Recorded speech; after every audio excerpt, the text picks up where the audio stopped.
29 de enero de 2023, cuarto domingo ordinario.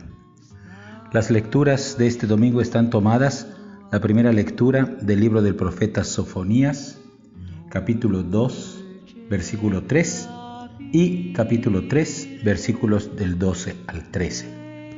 La segunda lectura está tomada de la primera carta del apóstol San Pablo a los Corintios, capítulo 1, versículos del 26 al 31.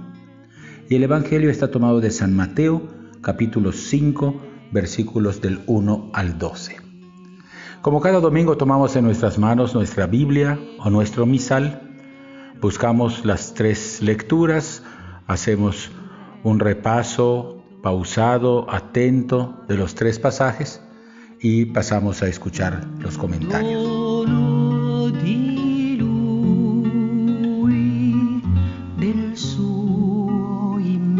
La primera lectura está tomada del libro del profeta Sofonías, capítulo 2, versículo 3 y capítulo 3, versículos 12 y 13.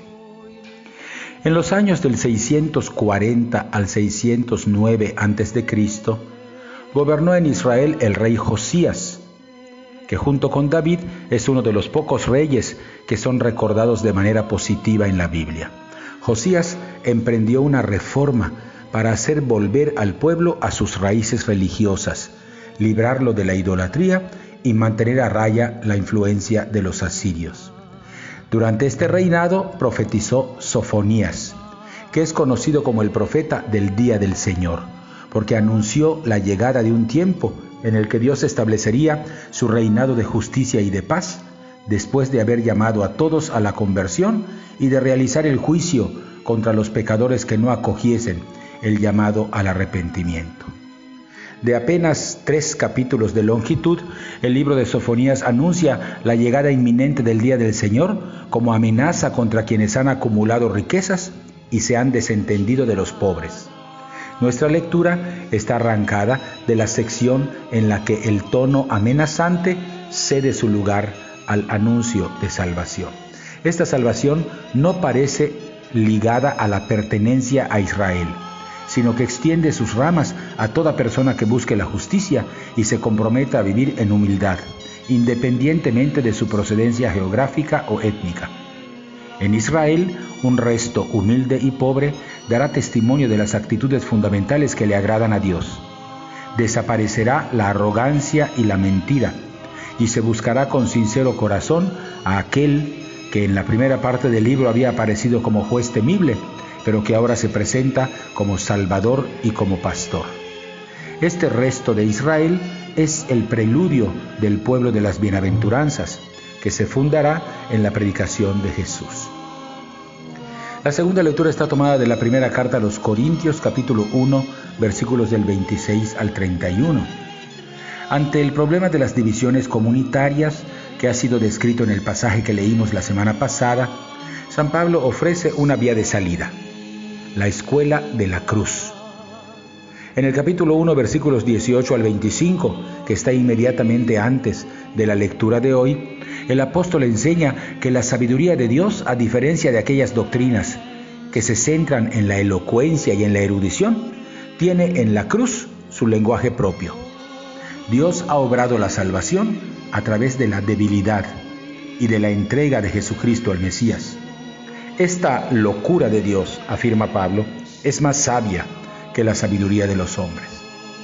De esta exposición, el apóstol pasa a confrontar a la comunidad de los Corintios con su propia realidad. ¿Están los miembros de la comunidad buscando honores, buscando reconocimiento, buscando poder y sabiduría humana?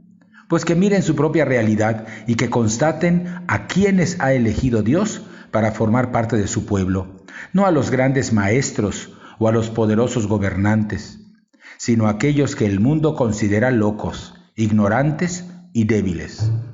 La conformación de la comunidad de Corinto es en sí misma una evidencia de la manera como Dios hace las cosas.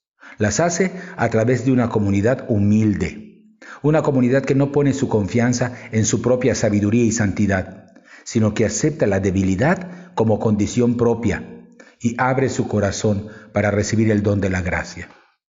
Una comunidad que entiende la salvación no como fruto de sus méritos personales, sino del amor del Padre que se ha derramado en Cristo. Pablo colabora así con este que es llamado el Evangelio de la Gracia a la construcción de la espiritualidad de los pobres del Señor, ese resto de Israel, tan a tono con las bienaventuranzas que hoy se proclamarán en el Evangelio.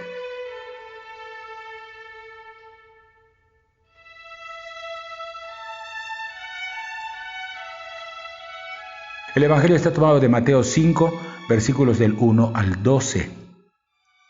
El sermón inaugural de Jesús, también conocido como Sermón de la Montaña, enmarca su solemnidad mostrando a Jesús desde la cumbre de un monte y enseñando a sus discípulos. Este sermón inicia con la proclamación de las bienaventuranzas.